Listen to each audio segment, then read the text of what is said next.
찬미 예수님, 오늘 하루 주님 안에서 잘 지내셨어요? 가톨릭 신자들에게 있어서 성지순례는 큰 의미가 있죠. 성지순례를 통해서 많은 것들을 보고 많은 것들을 느낍니다. 원래 성지순례라고 하는 것은 목숨을 걸고 했던 거예요.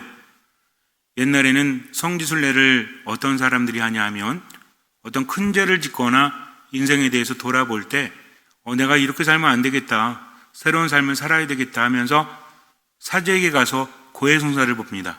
총고해라고 하죠. 여태까지 살아온 모든 것들을 고해를 해요. 그러면 사제가 이런저런 얘기를 하면서 의논을 하는 거죠. 어떤 보석을 드릴까요? 이렇게 의논을 하면서 그 사람의 각오를 알고 나서 그러면 성지순례를 다녀오십시오 라고 말을 합니다. 그 사람이 원하는 거예요. 그럼 그 사람은 길을 떠납니다. 지금처럼 비행기가 있는 것이 아니죠. 기껏해야 배를 타고 이동을 하는데 이게 쉬울까요? 걸어가면서 병에 걸리기도 하고 강도를 만나기도 하고, 또 그때는 돈이 많은 사람들이 그렇게 많지가 않았어요. 지금 시대에는 부가 어느 정도 나눠져 있죠. 그렇지 않습니까? 혹시 지금 시대에 보릿고개 겪는 분 계십니까? 그렇지 않죠. 옛날에도 부자는 있었지만 극명하게 부자와 빈자들이 나뉘어졌다는 거죠. 근데 요즘은 어떻죠? 요즘에는 옛날엔 부자들만 소고기 먹고 그런 거 있었잖아요. 근데 지금은 어떻습니까? 아마 지금 어느 정도 사는 사람이 조선이나 고려시대 가면 엄청난 부자보다도 더 잘 먹고 잘 입고 잘 살걸요. 옛날에는 옷 한 벌 하기도 되게 힘들었죠. 한 땀 한 땀 다 만들어야 되니까 얼마나 비쌉니까? 사람들이 다 어땠어요? 꾀지지 하잖아요. 유튜브라든지 인터넷을 통해서 복원된 사진들을 보면 조선시대다 이렇게 보면 어떤지 아세요? 머리는 거의 산발 해가지고 묶었지만 진짜 옷은 너무나 지저분해서 어떻게 저런 옷을 입었을까 하는데 그때는 그것뿐이 없었던 거죠. 근데 지금은 어떻습니까? 머리 잘라야지 그러면 미용실 가서 얼마 주면 돼? 얼마 주면 되죠. 옛날에 비해서 훨씬 좋아지지 않았습니까? 옷도 마찬가지죠. 옛날에는 버리는 옷이 어디 있어요. 물려있고 옷 만들기도 힘들지만 옷 만들기도 힘들었기 때문에. 지금은 어때요? 집에 옷이 쌓여 있잖아. 심지어는 때로는 사놓고 입지 않은 옷도 있죠. 그만큼 세상이 좋아진 겁니다. 근데 옛날에는 그렇지 않았어요. 그래서 길을 떠날 때도 옷 몇 벌하고 그냥 걸어가는 겁니다. 그러면서 여기서 얻어먹고 저기서 얻어먹고 이래서 배싹을 마련해서 배를 타고 이스라엘로 가고, 그러니까 길을 걸어간다는 게 얼마나 힘듭니까? 그러면서 어디로 가는 거예요? 거룩한 땅으로 가는 거죠. 거룩한 땅은 전 세계 몇 군데 있죠. 성지도 여러 가지 등급이 나뉘는데 진짜 성지는 한 군데입니다. 거룩한 땅. 성지가 뭐예요? 거룩한 땅이란 뜻이잖아요. 진짜 거룩한 땅은 이스라엘뿐이 없죠. 왜? 예수님께서 태어나시고 활동하시고 구원 사업을 이루신 곳이기 때문에 그 외에 다른 곳은 뭐예요? 또 다른 의미의 성지라는 거죠. 그래서 성지도 등급이 나뉘어져 있습니다. 이스라엘에 가면 미사를 할 때마다 전대사가 주어지죠. 왜? 거룩한 땅이기 때문에. 근데 요즘에는 너무나 쉽게 갈 수 있으니까 준비를 잘 안 해. 옛날에는 가다가 죽을지도 모르기 때문에 엄청난 준비합니다. 성경 묵상도 하고 기도도 하면서 한 걸음 한 걸음 걸어가면서 이것이 바로 수행이요 신앙이요 하느님께 바쳐지는 거였죠. 자기를 비우는 겁니다. 겸손할 수밖에 없지. 근데 지금은 어때요? 비행기 타고 가서 편안하게 돌아다니니까 너무나 편해서 좋긴 한데 제가 가끔 묻거든요. 우리가 오늘 어디 갔다 왔죠? 그러면 반이 대답을 못해. 그냥 여행 온 거야. 성지순례 온 게 아니라. 그래서 저는 성지순례 갈 때마다 책을 자세히 만들어요. 그리고 공부를 시킵니다.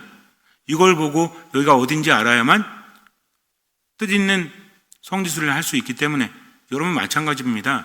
성지순례 갈 때 돈만 대고 편히 갔다 오려고 하지 마세요. 편안한 곳에서 잠을 자고 맛있는 거 먹는 거 좋아요. 근데 내가 어디 있는지를 알아야지. 그래야 뭐합니까? 기도하는 거죠. 가서 사진 찍느라 바쁘고, 이 성지순례 일정이 되게 짧아요. 한 군데서 오래 못 있습니다. 사진도 찍어야 될 거 아니야. 사진 제 찍죠? 여기 보고 저기 보고 막 찍어요. 근데 문제는 뭐예요? 전체적인 느낌이 없으니까 어디 갔다 온지 몰라. 그러면 됩니까? 안 됩니까? 갔다 온 사진 얼마나 봐요? 별로 안 보죠. 그래서 웬만하면 그런 데 갈 때는 사진 찍는 사람 정해놓고 그거를 좀 공유하는 게 좋지 않을까. 왜? 사진 찍으면 들을 수가 없어. 전체적으로 볼 수도 없고 기도할 수도 없죠. 그러니까 우리는 여행 가는 게 아니라 뭐 하러 가는 겁니까? 순례를 하러 간다는 것을 잊지 말아야 돼요. 그런데 가면 1000년이 넘은 성당도 있고 느낌 자체가 완전히 다르죠. 아마 가보신 분들 아실 거예요. 그냥 감동입니다. 낯선 곳에서 힘들고 괴로워도 성당만 보면 어때? 낯설음에도 불구하고 편해. 왜? 이곳이 성당이기 때문이죠. 들어가서 뭐 하기 때문에? 기도하기 때문입니다. 결정적으로 뭐 하기 때문에? 미사를 봉헌하기 때문이죠. 성지에서 미사를 봉헌하면 많은 분들이 감동을 합니다. 어떤 얘기 하냐면, 신부님, 여기가 낯설은 곳이고 제가 생전 처음 온 곳인데 미사하기 전엔 낯설었는데 미사를 하고 나니까 아주 편안해집니다. 라고 이야기해요. 그 다음날부터 낯설고 힘들어도 어때요? 성당에 갈 때마다 미사하니까 준비하니까 성당이 다르게 느껴질 수밖에 없다. 그래서 미사를 한 성당은 대부분 기억을 하시더라고요. 왜냐하면 하느님 안에 온전히 머물렀기 때문이죠. 근데 중간에 이스라엘을 가지 못하죠. 왜? 십자군 전쟁 때문에 이슬람 세력들이 이스라엘을 정복하게 됩니다. 그래서 성지순례의 길이 뚝 끊겨버리죠. 그때 거기 남아서 성지를 지키신 분들이 프란치스코 작은 형제의 신부님, 수사님들, 그분들이 지킨 겁니다. 목숨 걸고. 지금도 어때요? 가면 성당이 있는 거죠. 만약에 그때 성지를 버리고 도망을 갔다면 이스라엘은요, 땅이 귀해요. 돈 많아도 못 사요. 왜? 이미 정해져 있기 때문에. 무슨 얘기인지 아시죠? 그러니까 어떤 단점이 있어? 호텔이 불친절해. 이 경쟁이 안 돼. 왜? 어차피 원래 뭐고 말렘 말어. 이런 식입니다. 유대인 중심으로 그렇게 정책을 수행하고 있기 때문에 좀 기분이 안 좋은 것도 있지만 뭐 어차피 서로 못 알아들으니까 뭐 상관은 없는데, 그래서 갈 때마다 여러분들 거기 있는 수사님들께 감사드려야 돼요. 그분들이 몇백 년을 지켜왔기 때문에 우리가 가서 미사도 봉헌할 수 있고 성당도 들어갈 수 있는 거죠. 어쨌든 십자군 전쟁에 의해서 끊겨버리니까 어떻습니까? 제가 여러분들한테 이 얘기를 왜 드리냐면, 다 기억하지 못해도 흐름을 알면 신앙에 도움이 되기 때문입니다. 어떻게 할까요? 그냥 간단하게 말할까요? 이런 걸 이야기해 드릴까요?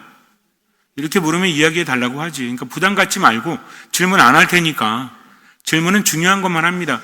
편안하게 들으면 돼. 근데 알아야지. 천주교 신자가 성당도 모르고 하나님도 모르면 천주교 신자의 정체성이 흔들릴 수밖에 없어요. 가보지 않았지만. 그래서 제가 여러분들한테 이야기하지만 이스라엘이 만약에 좀 안전해지잖아요. 저는 이스라엘 또 갈 겁니다. 그때 웬만하면 여러분들 같이 가시는 게 좋아요.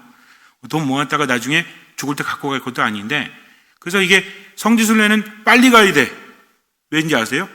계속 비싸죠. 원화 가치가 떨어져가지고 유로화가 올라가면 성지순례가 좀 힘들어집니다. 그러니까 뭐 지금부터 모으세요. 그냥 언제 갈지 모르겠지만 저랑 못 가더라도 다른 신부 오셔서 같이 가시더라도 중요한 건 돈이 아니라 한 살이라도 젊을 때 가야 돼. 왜? 걸어 다니는 게 많거든. 나이 들어가지고 가면 좀 힘들 수 있으니까. 무슨 얘기인지 아시죠? 어쨌든 끊겨버리니까 어떻습니까? 성지순례를 하고 싶은 열망은 있죠. 우리 그렇잖아요. 살아가면서 인생에 대해서 되돌아볼 때 내가 하느님 안에 머물지 못했구나. 이제 머물러야 되겠다 하면 도보순례 같은 거 많이 하잖아요. 옛날에 이스라엘까지 갔다 오면 그래도 어때요? 살아 돌아오면 이제 새로운 삶을 살아야 되겠다. 이게 몇 년도 걸린다니까. 완전히 삶을 내려놓고 갔다 와서 새로운 삶을 사는 겁니다. 근데 여기 끊겨버렸잖아요. 그러니까 교회에서 어떻게 하죠? 이스라엘은 못 가도 여기를 가라 해서 간 곳이 어때요? 어디예요? 스페인의 산디에고 성 야고보 성당. 요즘에 뭐라고 하죠? 사람들 많이 가잖아요. 우리나라 사람들도. 어디 간대? 어디 간대요? 들어보셨어요? 산티아고, 산디에고. 산디에고가 성 야고보. 스페인 말이죠. 거기 가는 길 뭐라고 합니까? 콤포스텔라에 있는 산디에고 간다고 해서 무슨 길이라고 하죠? 가는 길? 걷는 길. 어쨌든 걷는 길이 있어요. 그래서 거기서 본 까미노 이렇게 하면서 서로 인사하고 물 조개 그려져 있고 가는 게 산티아고 순례길이라고 하잖아요. 그죠? 갑니다. 사람들이 거기로 간 거지. 근데 여기도 마찬가지입니다. 이것도 오래 걸리죠. 근데 걸어가는 거야. 보통 800km에서 1000km. 어디서 출발하냐에 따라 달라집니다. 문제는 가난한 사람들이 하다 보니까 돈이 없잖아요. 그래서 교회는 어떻게 합니까? 중간중간에 알베르게라고 그래가지고 아주 싸거나 무료로 사람들을 재워주고 먹여주는 곳을 운영을 합니다. 수도회에서. 지금도 알베르게라고 그래가지고 숙박료가 굉장히 싸잖아요. 호텔도 있지만 젊은 사람들은 거기를 이용합니다. 시설은 무지 안 좋지. 그렇게 가잖아요. 그러면은 산디에고 성당이 있을 거 아니에요. 산티아고. 거기에 아주 특징적인 게 뭐냐면 커다란 향로가 성당 가운데 달려 있습니다. 돈을 내잖아요. 어떤 사람이 돈을 내면 미사하는 동안 계속 이 향을 쳐줘요. 그 미사 분위기가 어떻겠어요? 큰 향이 이렇게 둥둥하면서 퍼지니까 굉장히 신비스러운 분위기가 창출이 되겠죠. 근데 이거 왜 달아놓은지 아세요? 하도 냄새가 나가지고. 무슨 냄새? 발냄새, 땀냄새 장난 아닌 거지. 왜? 사람들이 와가지고 다 널브러지는 거예요. 이제 왔다. 무슨 생각해 보세요. 그 사람들은 좋지만 거기 사는 신부님이나 다른 사람들은 만약에 마도 성당에 와가지고 사람들이 다 널브러져 있어봐. 어떨 것 같아요? 냄새 나가지고 아이고 좀 해라고. 그러니까 돈 있는 사람들이 돈을 기부해서 이 향을 치는 겁니다. 뭔 얘기인지 아시죠? 지금도 가면 돈 주면 향을 치는데 지금이야 냄새 안 나겠지만 옛날에 그 어떤 전승이 그렇게 이어져 있는 거죠. 왜 할까요? 사람들은 성지순례 자체가 하느님을 만나는 길, 몸으로 만나고 마음으로 만나고 정신으로 만나는 길이기 때문입니다. 이렇게 신앙 안에서 어떤 의미가 있는 행위는 굉장히 중요하죠. 눈에 보이는 성전도 중요하죠. 그래서 중세시대 때는 성당들이 많이 지어지죠. 특히 독일 같은 데 가면 스테인드 글라스에서 고딕 양식으로 쭉쭉 뻗어 있지 않습니까? 독일의 쾰른 성당도 그렇고. 다 모르시는 눈치인데 어쨌든 상관없어요. 이태리나 독일이나 이런 데 가면 스페인 같은 데 가면 특히 독일에 가면 높은 성당이 많아요. 고딕 양식으로. 근데 신자분들이 가끔 질문해요. 신부님 여기 이렇게 성당이 많아요. 우리는 성당이 한 지역에 한두 개 있잖아요. 그죠? 근데 거기 성당이 너무 많은 거야. 왜 이렇게 많습니까? 라고 물어봐요. 왜 많을까요? 수도원 성당들이 많이 있기 때문에 그런 것도 있지만 어디 가잖아요? 한 블럭에 성당이 3-4개 있다니까. 왜 그런 걸까요? 그 성당은 귀족들이 지은 개인 성당입니다. 뭐냐면 돈은 많은데 죽을 때가 점점 가까워짐을 느끼는데 어때요? 마음이 심란한 거죠. 왜? 본인이 살아온 길을 본인이 가장 잘 알기 때문입니다. 그러니까 어때요? 성당을 지어서 하느님께 봉헌해야 되겠다 해서 성당을 서로 경쟁으로 짓기 시작을 합니다. 돈 많은 사람들이. 그럼 어떻게 짓겠어요? 더 높게 짓겠어요? 더 낮게 짓겠어요? 더 높게 짓는 게 좋잖아. 여러분들 내가 아는 사람이 있는데 그 사람이 성당을 한 30m 높이로 줬어요. 그럼 나도 돈 내고 하느님께 봉헌하고 싶잖아. 그러면은 30m보다 높게 짓고 싶어요? 낮게 짓고 싶어요? 높게 짓고 싶죠? 돈을 더 줄 거 아니야. 뭐가 발전하죠? 건축술이 발전할 수밖에 없죠. 왜? 높은데 문제는 높으면 벽이 두꺼워야 되잖아요. 그러니까 안 이쁘죠. 그러니까 어때요? 높대 벽도 얇고 이쁘게. 그러니까 건축가들이 고민하다가 만든 게 뭡니까? 이게 스테인드 글라스죠. 스테인드 글라스 얘네 로마네스크 양식이라고 해서 그때 벽이 두꺼웠거든요. 창이 이렇게 조그맣고. 근데 고딕은 어떻습니까? 위로 쭉쭉 뻗으니까 이거를 다 만약에 시멘트나 이런 걸로 돌로 한다면 어떻게 되겠어요? 되게 두껍겠지. 그러니까 어떻게 됩니까? 스테인드 글라스로 대체를 하게 되죠. 근데 문제는 뭐죠? 스테인드 글라스는 가벼우니까 위로 쭉쭉 올라갈 수 있지만 주변이 약하잖아. 그러니까 어때요? 주변에 이렇게 세우는 거 뭐라고 하죠? 이 기술이 발전하게 됩니다. 거기를 또 회랑으로 사용을 하면서 이쁘고 아름답게 되죠. 큰 성당이 있다면 보고 어떻습니까? 참 좋다라고 합니다. 스페인에 가면 아직도 짓고 있죠? 사그라다 파밀리아, 성가정 성당. 엄청납니다. 앞에서 보잖아요. 예수님의 탄생에 대한 성경의 이야기들이 전면을 조각으로 만들고 있어요. 안토니오 가우디가 설계를 한 거죠. 근데 뒤로 가면 어때요? 안토니오 가우디는 동글동글하게 설계를 했는데 중간에 죽잖아요. 이 사연도 사실은 엄청난 이야기가 숨겨져 있는데 뒤로 가면 그하고 반대로 각으로 된 조각을 하는 사람이 이어받습니다. 그래서 안토니오 뒤를 이어받아서 성당을 짓고 자기의 취향은 성당 안에는 안토니오 가우디 그대로, 정말 겸손한 사람, 이 사람도 원래 자기 잘난 맛에 사는 사람이었는데 안토니오 가우디하고는 정반대였거든요. 성향이. 왜? 안토니오 가우디는 동글동글하게 성당을 져요. 구엘공원도 그렇고 거기 가보면 그래. 왜? 인간의 뼈랑 이런 것들을 표현했기 때문에. 이 사람은 각진 거를 하는 사람이었거든요. 본인이 맡았잖아. 그럼 어떡하겠어? 교만한 사람 확 뒤집어 버리겠지. 이 사람은 그렇게 하지 않아요. 안토니오 가우디의 설계를 그대로 따르되 뒤에 있는 문, 이 뒤에 있는 그 벽면 있죠. 문하고 벽면. 여기를 예수님의 순환과 부활로 꾸미는데 거기 각진 조각들이 있습니다. 그래서 되게 아름답고 성당 안에 들어가잖아요. 그럼 스테인드 글라스가 너무 이뻐가지고 빛이 달라. 물론 엄청 높습니다. 사람들이 바글바글 대는데 새소리가 들린다니까. 이 워낙 스테인드 글라스에서 쏟아지는 햇살이 오전, 점심, 오후가 달라요. 색깔이. 그래서 운무가 낀 것처럼 저는 거기 이렇게 서가지고 멍하니 서 있었어요. 너무 아름다워서. 근데 거기에 주님의 기도가 우리나라 말로 되어 있죠. 기가 막힙니다. 근데 이거 모르고 사진 찍다 끝나는 거야. 그렇게 들으라고 해도 말 진짜 안 들어. 지금 듣지 않으면 안 됩니다. 현장이 중요하다. 그래도 마음이 어디가 있는 거야? 사진 찍어서 남겨야지. 나중에 와서 사진 보는데 어딘지 몰라. 이게 무슨 의미가 있습니까? 그래서 어떤 마음으로? 듣는 마음으로 성지순례도 잘 가야 되는데. 근데요, 그 성당이 그 마을에 있는 산보다 1m 낮아요. 일부러 이렇게 한 겁니다. 안토니오 가우디가. 왜? 하느님의 창조물보다 어떻게 내가 만든 성당이 더 높을 수 있겠느냐. 그래서 엄청나게 높은데 그 고을에 있는 높은 산이 있거든요. 여기보다 1m 낮게 성당을 지었다고 합니다.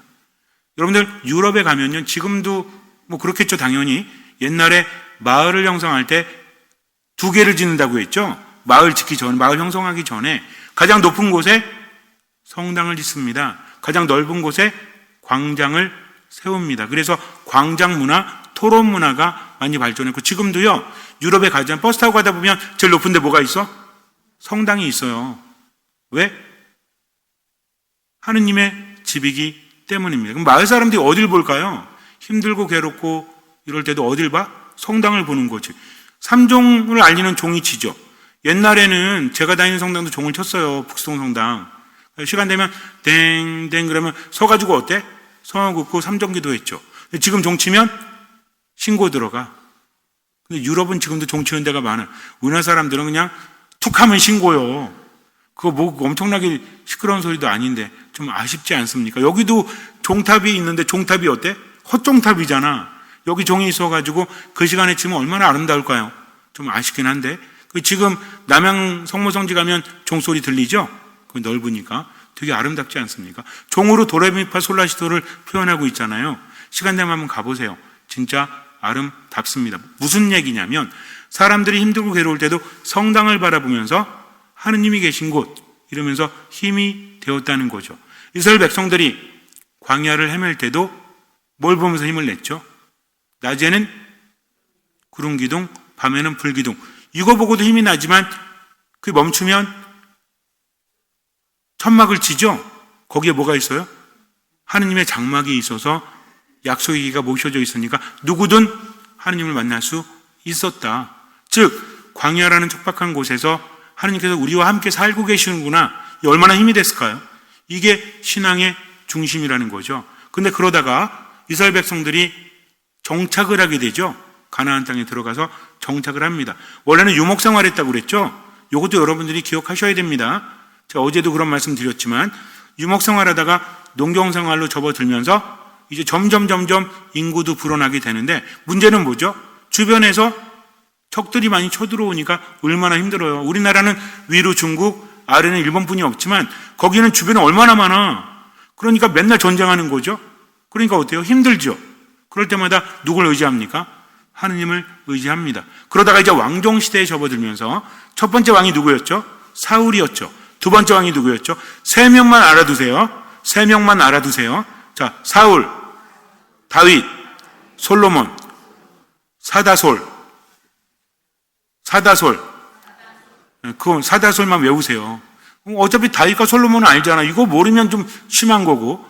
사울이 첫 번째 왕이었고 그 다음 다윗이었죠. 근데 다윗은 어떤 사람이었어요?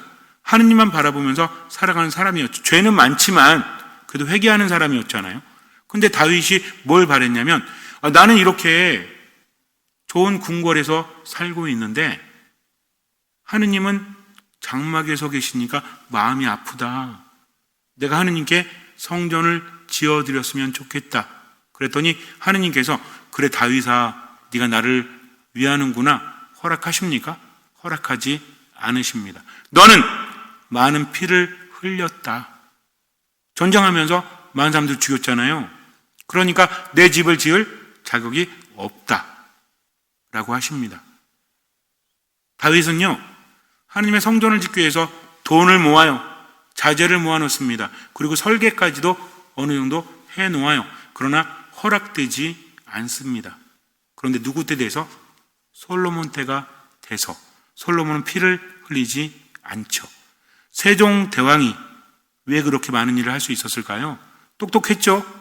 정조나 세종대왕은 천재들보다 더 똑똑했다라고 하지 않습니까?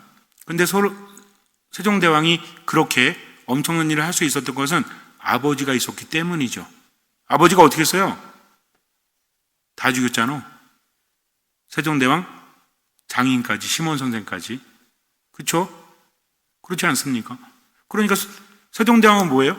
고칠 게 없는 거지. 이것처럼 다윗이 다 해놓은 상태에서 솔로몬이 왕이 되지만 솔로몬도 원래는 왕이 서열 첫 번째가 아니었다니. 이 집안 역사를 보면 너무 힘들어 보기가. 다윗이 행복했을까요? 행복했지만 자식 농사 다 망치잖아. 자식이 어떻게 해?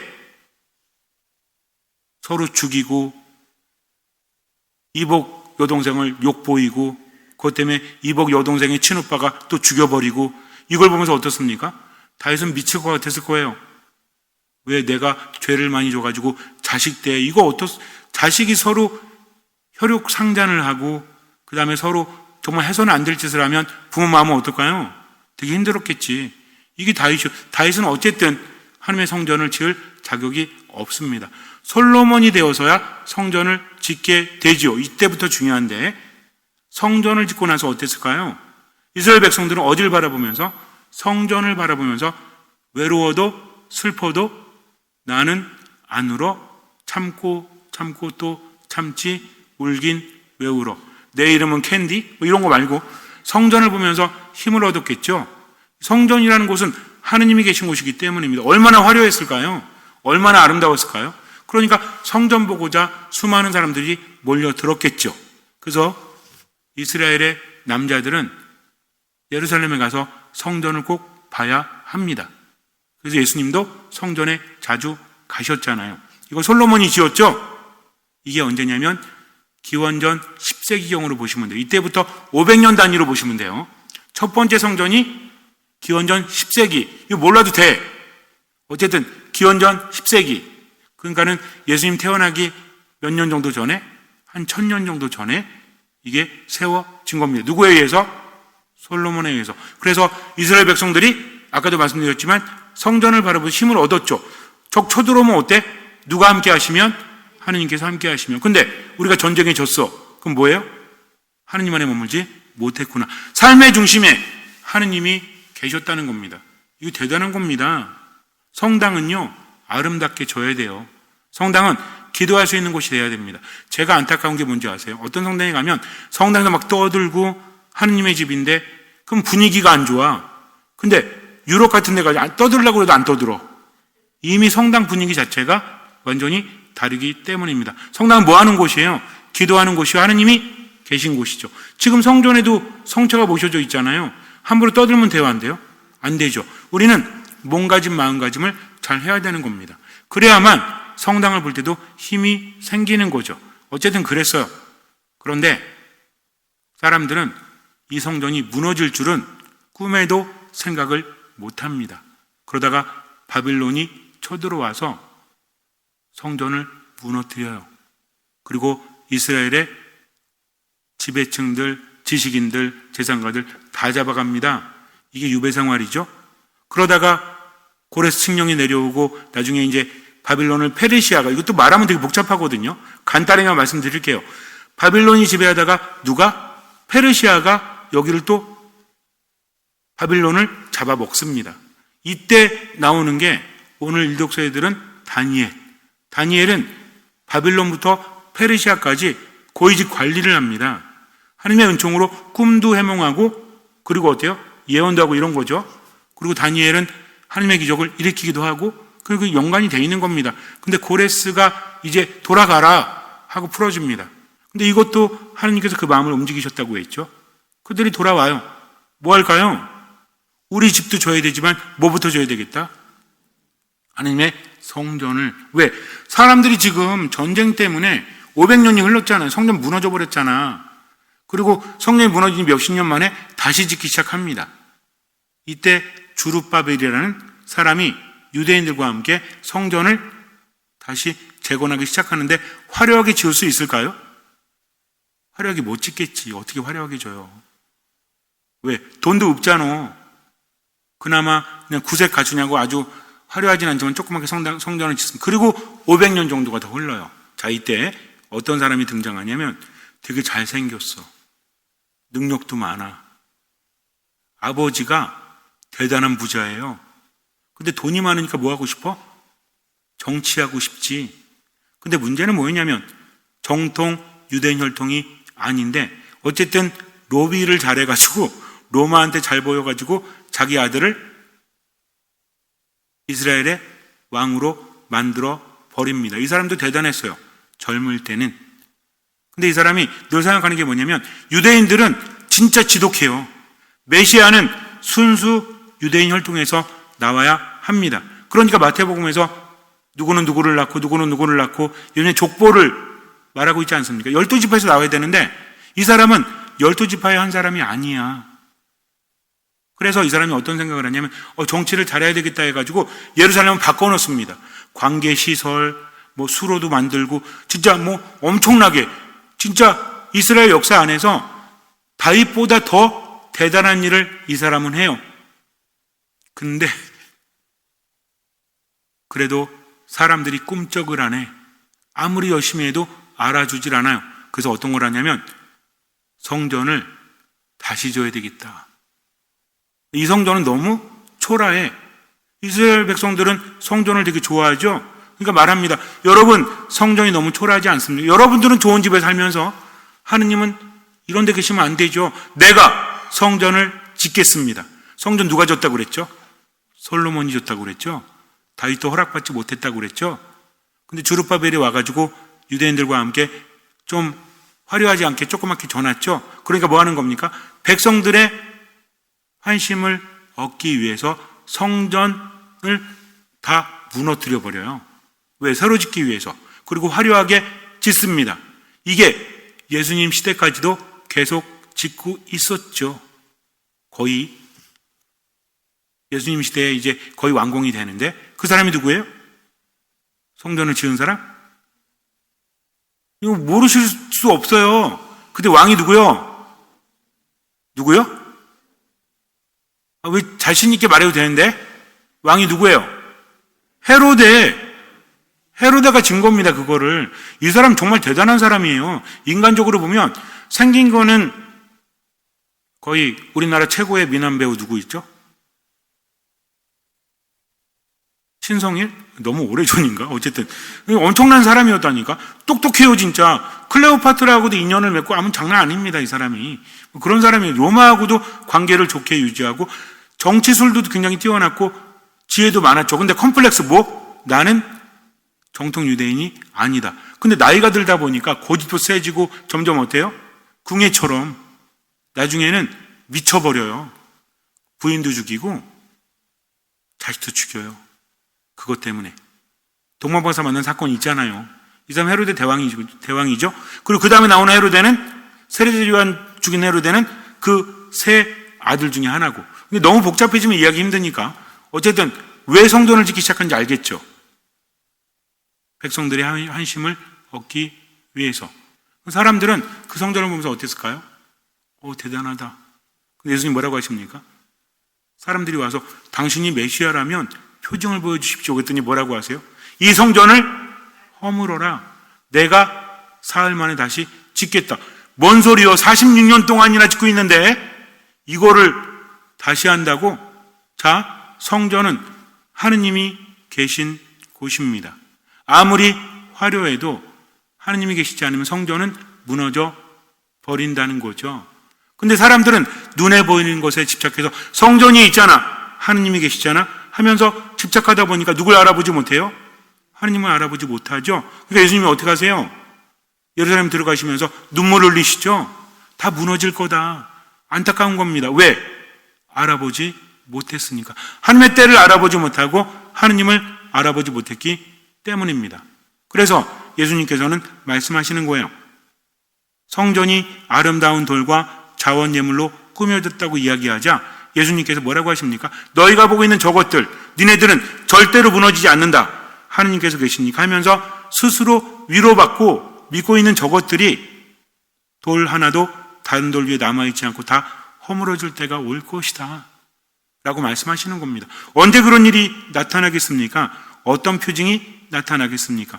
예수님 뭐라고 하세요?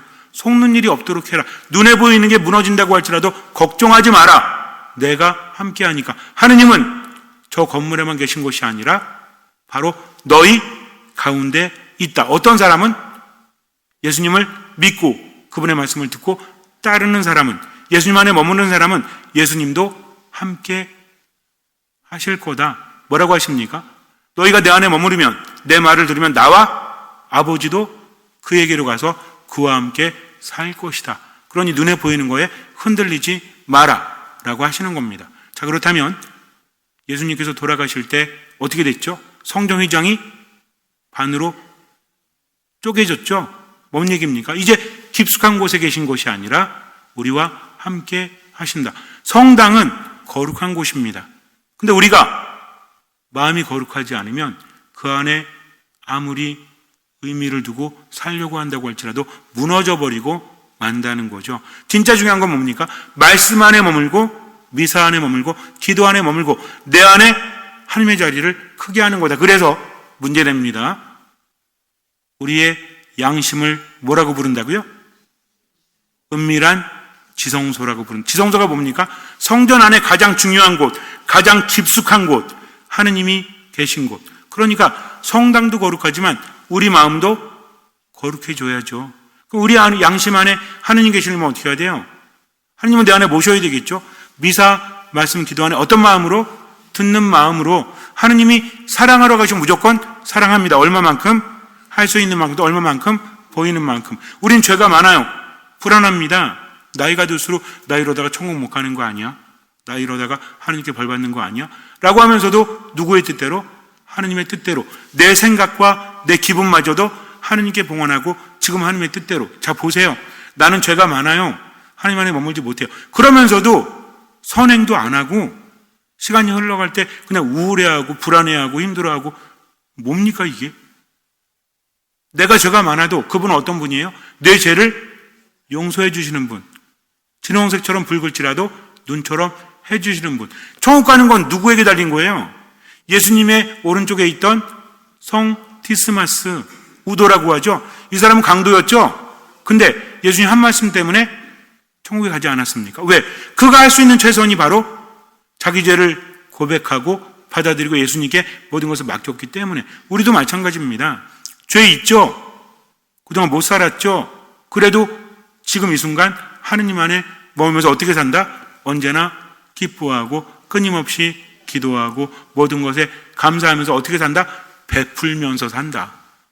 이렇게 해야만 하느님 안에 머물 수 있다는 거죠. 그렇지 않으면요, 우리가 마음을 두는 게 다 무너져 버려요. 돈도 무너지고요. 생각해 보세요.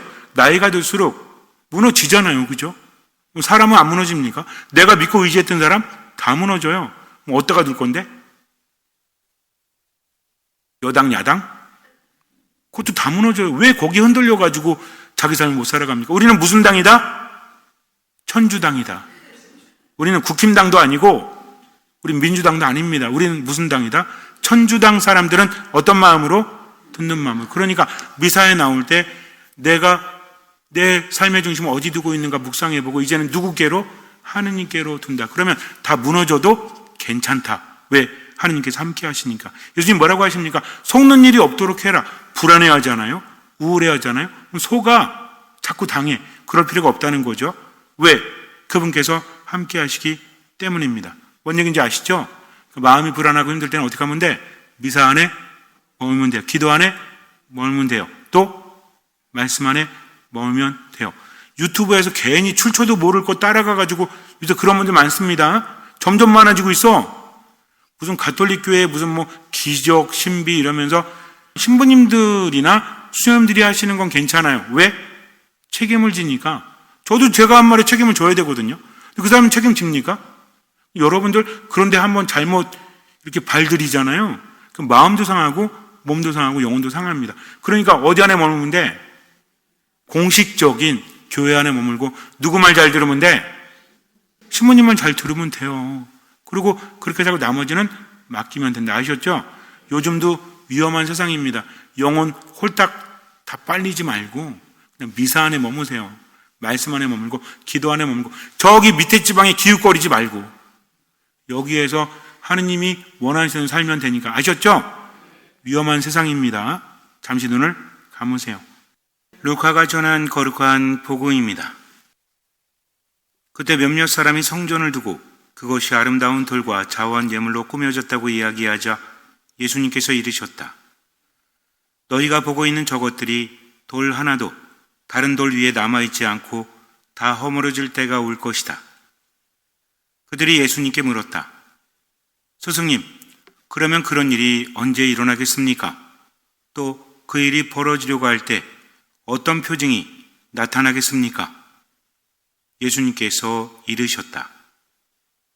너희는 속는 일이 없도록 조심하여라. 많은 사람이 내 이름으로 와서 내가 그리스도다. 또 때가 가까웠다 하고 말할 것이다. 그들 뒤를 따라가지 마라. 그리고 너희는 전쟁과 반란이 일어났다는 소문을 듣더라도 무서워하지 마라. 그러한 일이 반드시 먼저 벌어지겠지만 그것이 바로 끝은 아니다. 이어서 그들에게 말씀하셨다. 민족과 민족이 맞서 일어나고 나라와 나라가 맞서 일어나며 큰 지진이 발생하고 곳곳에 기근과 전염병이 생길 것이다. 그리고 하늘에서는 무서운 일들과 큰 표징들이 일어날 것이다. 세상은 변할 수밖에 없죠. 언제 종말이 오느냐? 뭐가 중요합니까? 이미 우리에겐 종말이 있는데, 그러니까 지금만 살면 돼요. 하느님 바라보면서 미사 말씀 기도 안에 머무십시오. 하느님 때문에 내 생각과 기분까지 하느님께 봉헌하고 언제나 기뻐하며 끊임없이 기도하며 모든 것에 감사하며 그리고 뭐든지 베풀면서 지금을 살아가세요. 미사 말씀 기도 안에 듣는 마음으로 주님께서는 그 믿음을 보시고 우리 삶에 놀라운 기적을 일으켜 주실 것입니다. 아멘.